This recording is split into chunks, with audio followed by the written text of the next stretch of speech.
Good morning students. आप लोगों की डिमांड के बाद एक बार फिर से आपका फिजिक्स टीचर आप लोगों के सामने है।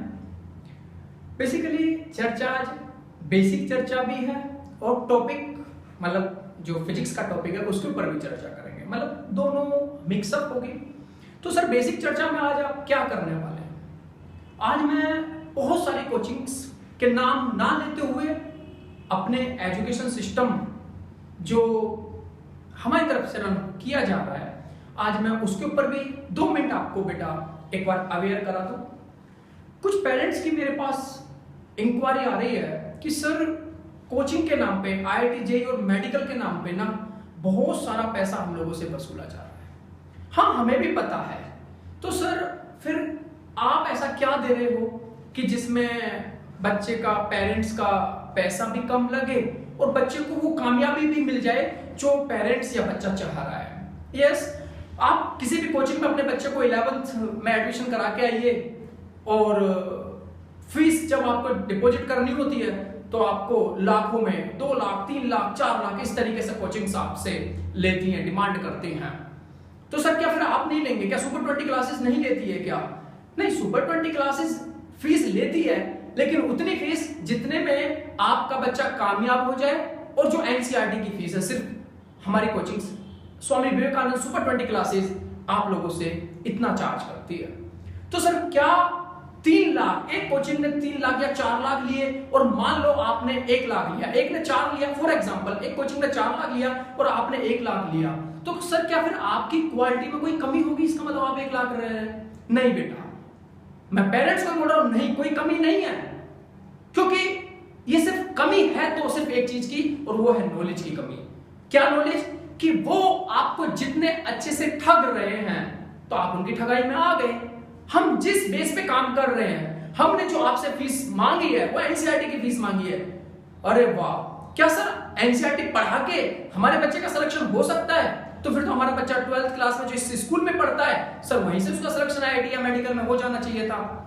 बेसिकली मैं ये कहता हूं कि आपके बच्चे ने या जिसने आपके बच्चे को NCERT पढ़ाया है, ना तो उसने अच्छे से उसको NCERT पढ़ाया है और ना आपके बच्चे ने पढ़ा है। वो बोर्ड लेवल पे 90% मार्क्स लेके आया है। सर आप फिर कैसे कह सकते हो कि उसने अच्छे से NCERT नहीं पढ़ाया? अरे भाई, जो बच्चा 90% बोर्ड में कर सकता है फिर उस बच्चे को कंपटीशन में जाके क्या हो गया? क्योंकि सिलेबस तो NCERT का ही है ना, IIT JEE और मेडिकल का। फिर आपका बच्चा क्यों नहीं सिलेक्ट हुआ? क्योंकि जिस भी फैकल्टी टीचर्स ने उसको पढ़ाया है उसने कहीं भी उसको ये नहीं बताया कि how to crack the examination या how to crack the IIT JEE या NEET। आज मैं आप लोगों को यही भ्रम दूर करने के लिए आज मैं जो टॉपिक पढ़ाने वाला हूं, मेरा टॉपिक है इलेक्ट्रोडायनामिक्स। मैं आपको बताऊंगा कैसे उस टॉपिक को CBSE बोर्ड में पढ़ेंगे, कैसे उसी टॉपिक को CBSE बोर्ड से हटके यानी कि IIT JEE और मेडिकल पे हम लोग प्रिपरेशन कराते हैं।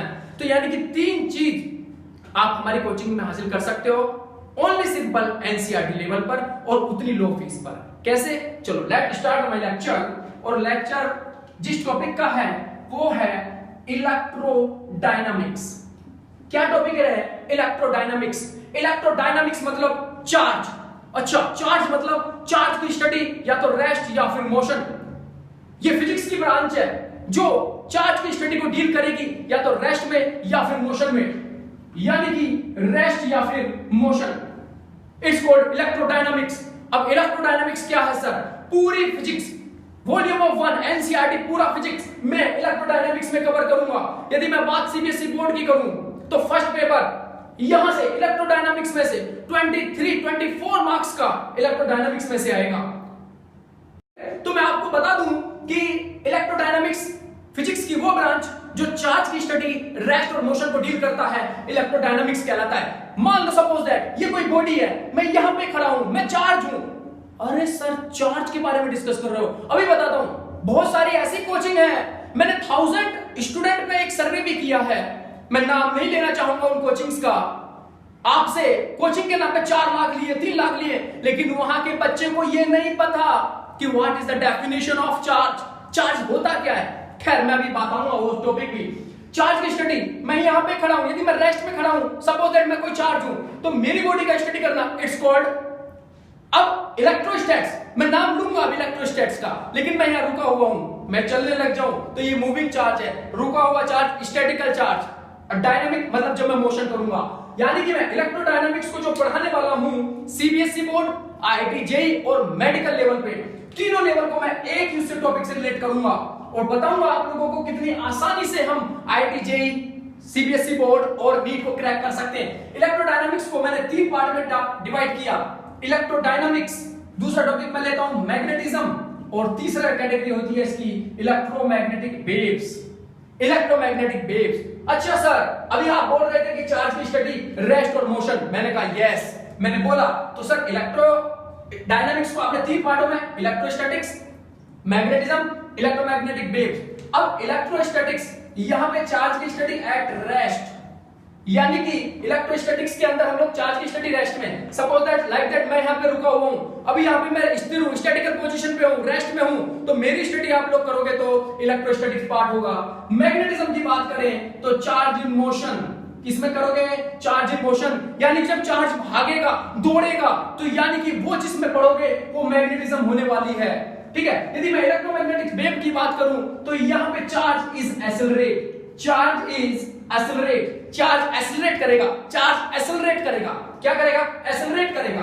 अब फिर से वापस से इलेक्ट्रोस्टैटिक्स के अंदर आ जाते हैं। इलेक्ट्रोस्टैटिक्स में रुका हुआ charge produce the electric field, अरे बच्चे कैसा फील्ड प्रोड्यूस करेगा रे, इलेक्ट्रिक फील्ड प्रोड्यूस करेगा, कैसा फील्ड, इलेक्ट्रिक फील्ड, अरे वाह सर मजा आ गया। अब जब सर चार्ज मोशन में करेगा, जब चार्ज भागेगा, दौड़ेगा, अरे मैंने कहा तो फिर मैग्नेटिक फील्ड प्रोड्यूस करेगा, कैसा फील्ड प्रोड्यूस करेगा, मैग्नेटिक फील्ड प्रोड्यूस करेगा। और जब चार्ज एक्सीलरेट करेगा तो, अरे मैंने कहा रे बच्चे इलेक्ट्रिक फील्ड और मैग्नेटिक फील्ड प्रोड्यूस करेगा।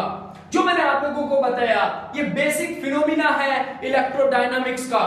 सर बहुत देर से एक टॉपिक उठा जा रहा है, चार्ज चार्ज चार्ज, अभी आपने बहुत सारी कोचिंग्स का नाम लिया कि वहां के 1000 ऑफ स्टूडेंट्स ये नहीं जानते कि what is the definition of charge, मैं उसके बारे में भी डिस्कस करूंगा। लेकिन जो वीडियो पेरेंट्स और स्टूडेंट्स ये मेरा देख रहे हैं, ये जो ग्राफ मैंने खींचा, जो आपके सामने मैंने ये जो डायग्राम इस तरीके से बनाया है, जो मैंने ये ट्री बनाया है, इलेक्ट्रोडायनामिक्स ट्री बनाया है, मैंने इसमें आपको दिखाया कि कैसे आपका बच्चा सीबीएसई बोर्ड, कैसे आपका बच्चा आईआईटी और कैसे आपका बच्चा नीट की स्टडी करेगा फिजिक्स के अंदर, ठीक है। तो मैं आगे की पॉइंट उठाऊं और वो मेरा पॉइंट रहेगा चार्ज। अब सर फिर आप ही बता दो सर चार्ज क्या होता है, सर आप कैसे पढ़ाओगे हमको। मैंने कहा देखो मैंने जो अभी पढ़ाया है 5 मिनट, ठीक उसी के आधार पर मैं आगे अपना लेक्चर स्टार्ट करूंगा। मैं बताऊंगा कि आपका बच्चा एक ही जगह से सीबीएसई बोर्ड, आईआईटी जेईई और नीट किस तरीके से क्रैक कर सकता है। चलिए ले लेते हैं फिर से चार्ज। सर चार्ज क्या है, charge it's a fundamental property, charge is a matter property who describe the nature of the matter. ये कि ये जो मैटर ना, ये इलेक्ट्रिक नेचर का है कि ये मैग्नेटिक नेचर का है। अरे वाह, मतलब सर आप ये कहना चाहते हो कि ये मैटर प्रॉपर्टी है जो मैटर के इलेक्ट्रिक और मैग्नेटिक नेचर को डिस्क्राइब करती है। मैंने कहा यस, मैं यही कहने वाला हूं। और यदि सिंपल वर्ड में बात करूं, ये जो मैंने डेफिनेशन बताई सीबीएसई बोर्ड लेवल पे बताई, यदि मैं इसी डेफिनेशन को आईआईटी या नीट लेवल पे बताऊं तो मैं बच्चों को बोलूंगा charge is the property of mass. अरे वाह सर, यानी कि ये मास की प्रॉपर्टी है। मैंने कहा यस, ये मास की प्रॉपर्टी है, यानी कि किसी भी बॉडी के पास मास है तो क्या उसके पास चार्ज अंडरस्टूड होगा। मैंने कहा यस, उसके पास चार्ज अवश्य होगा। लेकिन सर उल्टा बोले कि क्या किसी बॉडी के पास चार्ज है तो क्या उसके पास मास होगा, तो ये कहना मतलब सही नहीं होगा। हो भी सकता है, नहीं भी हो सकता है, इसकी कंडीशन को हम लोग डिफाइन नहीं कर सकते। लेकिन without of mass charge is not acceptable quantity. Okay ठीक है, यदि ये आपको चीज समझ में आ गई तो अब मैं यहां से टाइप ऑफ चार्ज की बात करता हूं। अब टाइप ऑफ चार्ज की बात करता हूं तो they are the 2 type of charge, positive charge and negative charge. अच्छा सर किसी भी बॉडी के ऊपर पॉजिटिव चार्ज कब होता है, जब कोई भी body a lose of electrons को करती है, यानी कि जब बॉडी ए इलेक्ट्रॉन को त्यागेगी, छोड़ेगी, किसी भी बॉडी के अंदर से इलेक्ट्रॉन निकलेगा तो वो खुद तो पॉजिटिव हो जाती है और दूसरी बॉडी को, यानी कि जो बॉडी बी है जो इलेक्ट्रॉन्स को गेन कर रही है, जो गेनिंग ऑफ इलेक्ट्रॉन्स है, यानी वो बॉडी उसको ले रही है, अब वो खुद क्या हो जाएगी, नेगेटिव। वो बॉडी खुद क्या हो जाएगी रे, नेगेटिव। अरे लेने वाला भिखारी, देने वाला मालिक। सिंपल सी बात है कि कोई बॉडी ए दे रही है, मालिक है, देने वाला जिसके पास हैगा तो देगा, मतलब पॉजिटिव। अब जो ले रहा है वो भिखारी है, भिखारी मतलब नेगेटिव। समझ में आ रहा है कि नहीं आ रहा है? देखो पूरी फिजिक्स को आपकी चलती जो जिंदगी है ना, चलती फिरती जिंदगी से रिलेट कर दूंगा।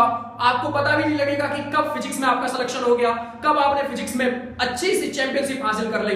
देखो 2020 19-20 के सेशन में आप लोगों ने जिसने भी सीबीएसई बोर्ड का फिजिक्स का पेपर देखा है, बहुत मॉडरेट, बच्चों को बहुत डिफिकल्ट लगा है। लेकिन हमारे कोचिंग में बहुत सारे ऐसे भी बच्चे हैं जिन्होंने फिजिक्स में 94, 95, 96 अबव स्कोर किया है।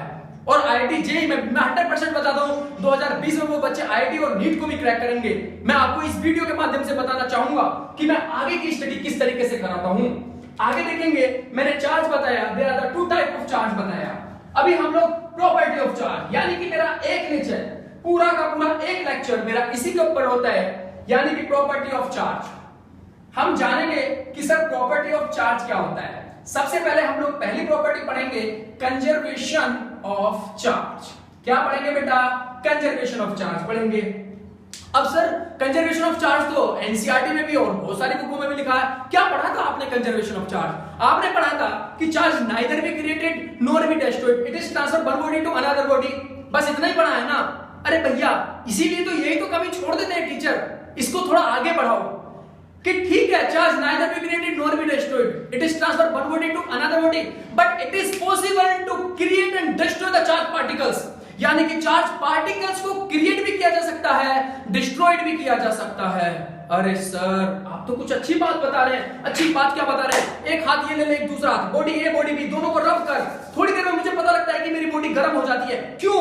अरे भाई इस बॉडी ए के चार्ज पार्टिकल्स इस बॉडी की पार्टिकल से टकराए, यानी कि पहले वो क्रिएट हुए, देन आफ्टर मुझे महसूस हुआ hot, and then after destroyed हो गए जब मेरा हाथ ठंडा हो गया। अरे वाह सर, तो यानी कि आज पहली बार आपको definition of conservation of charge पता चली कि चार्ज पार्टिकल्स को क्रिएट भी किया जा सकता है, डिस्ट्रॉयड भी किया जा सकता है। क्या आपको लिखने की जरूरत पड़ेगी क्या? नहीं ना, आप समझ गए ना? तो यानी कि हमने पहली प्रॉपर्टी समझ ली, कंजर्वेशन ऑफ चार्ज। यदि मैं सेकंड प्रॉपर्टी की बात करूं, क्वांटाइजेशन ऑफ चार्ज। सर आप डॉक्टर हो तो क्या लैंग्वेज, मतलब आपकी राइटिंग ऐसी है? देख भाई तू राइटिंग पे मत जा, तू वीडियो पे भी मत जा, तू सुन ले। यदि तेरे कानों तक मेरे फिजिक्स के वर्ड पहुंच रहे हैं ना, 100% सक्सीड है तेरा। अब सर क्वांटाइजेशन ऑफ चार्ज, भाई क्वांटाइजेशन ऑफ चार्ज की मैं बात करूं कि किसी भी बॉडी के पास जो चार्ज का मैग्नीट्यूड होता है ना, the magnitude of charge of any free body is the multiple integral of the fundamental charge e. अरे सर मतलब कुछ समझ में नहीं आया? अरे समझा देता हूं रे। देख सुन, मैं सपोज दैट ये कोई बॉडी है, अभी मेरे पास, तू मेरे से पूछे कि सर आपकी बॉडी के पास चार्ज का मैग्नीट्यूड कितना है, तो मैं कहूंगा multiple integral of the fundamental charge E. Sir mathematical समझा दो इसको। अरे मैंने कहा ले भाई तू मैथमेटिकल समझ ले, Q is equal to plus minus n e. अरे वाह sir, Q total charge of body, n sir number of electrons, sir E fundamental charge of electric. ठीक है, अब सर यहाँ पे n की जो वैल्यू है वो कैसी होनी चाहिए? Plus minus 1 plus minus 2 plus minus 3, मतलब n इंटीजर में होना चाहिए। मैं अभी यहाँ पे सीबीएसई बोर्ड का भी क्वेश्चन दिखा सकता हूँ, आपको आईआईटी जेईई का भी क्वेश्चन दिखा सकता हूँ, और आपको मेडिकल का भी क्वेश्चन दिखा सकता हूँ। आपको मैंने प्रॉमिस किया था ना कि हमारी कोचिंग में, यानी कि मेरे द्वारा जब मैं आपको फिजिक्स पढ़ाऊंगा, कैसे सीबीएसई बोर्ड, आईआईटी और नीट कैसे मैं कवर करा देता हूँ एक ही टॉपिक पे। अलग से क्लास नहीं लेनी होती है हमारे यहाँ पे आईआईटी, मेडिकल और सीबीएसई बोर्ड की, नहीं, एक ही क्लास में आपके तीनों पर्पस पूरे हो जाते हैं। ठीक है, तो सर दिखा दो फिर क्वेश्चन एक। मैंने कहा तो ले भाई क्वांटाइजेशन ऑफ चार्ज के ऊपर एक क्वेश्चन बनता है। चलो बनता है तो बता दो, कैसे सीबीएसई बोर्ड ने पूछा था, फिर कैसे आईआईटी ने और कैसे मेडिकल ने। ठीक है, क्वेश्चन बताता हूं। क्वेश्चन ये था कि दो बॉडी ए और बॉडी बी, मान लो कि बॉडी ए ने बॉडी बी को चार्ज का ट्रांसफर कर दिया -3.2 मल्टीप्लाई 10 की पावर -19 ऑफ कूलम। यानी कि बॉडी ए ने बॉडी बी को चार्ज का ट्रांसफर करा दिस वन। ठीक है, how many number of electron transfer body A to body B, ये क्वेश्चन सीबीएसई बोर्ड में 1 नंबर में पूछा। अच्छा सर, तो क्या आंसर होना चाहिए? Apply the formula Q is equal to n. मैंने कहा ठीक है, चार्ज कितना ट्रांसफर किया? -3.2 मल्टीप्लाई 10 कर -19, हमको n निकालना है। इलेक्ट्रॉनिक चार्ज की वैल्यू कितनी होती है? सामने लिख दी मैंने, इससे ये कितनी टाइम्स कटा? 2 टाइम्स, यानी कि n इज इक्वल टू 2, यानी कि number of electron transfer body A to P कितना 2। अच्छा सर ये सीबीएसई बोर्ड पे कवर हो गया। सर यहाँ पे आईआईटी जेईई ने क्या पूछा? अरे यहाँ आईआईटी जेईई ने पूछा can we transfer the mass. बच्चा को जब ये चीज मिली कि can we transfer the mass, फटाफट से तुरंत मेरे पीछे जाओ। स्टार्टिंग में मेरे लेक्चर में मैंने क्या कहा था कि मास जो चार्ज है वो मास की वजह से है, तो can we transfer the mass? Yes. यानी कि जो नंबर ऑफ इलेक्ट्रॉन 2 है, अरे उनके पास मास होगा कि नहीं होगा? अरे होगा कि नहीं होगा? बोलो ना, होगा। इसका मतलब नंबर ऑफ इलेक्ट्रॉन कितने? 2। तो how many number of electron mass transfer which? अब देखो कितना मास ट्रांसफर हुआ। अब सर इसे बताने में कौन सा दिक्कत हो रही है? m is equal to n multiply mass of electron. तो n की वैल्यू 2, मास ऑफ इलेक्ट्रॉन कितना? 9.1 मल्टीप्लाई 10 की पावर -31 मल्टीप्लाई करो उसको 2 18.2 मल्टीप्लाई 10 की पावर -31 kg। अरे वाह सर, ये आईआईटी जेईई में पूछो इस तरीके से। मैंने कहा यस। अरे यही तो कांसेप्ट है जो स्कूलों में नहीं बताते, जिसका आईआईटी जेईई और नीट वाले कोचिंग वाले 4-4 लाख 3-3 लाख रुपए लेते हैं। मैं आपसे 4 लाख 3 लाख 2 लाख नहीं लूंगा। मैं आपसे सिंपल वो लूंगा जितने में आपके बच्चे को एनसीईआरटी पढ़ा के सुपर चैंपियन बनाया जा सकता है, आईटी और मेडिकल फील्ड में भी और सीबीएसई बोर्ड लेवल पर भी।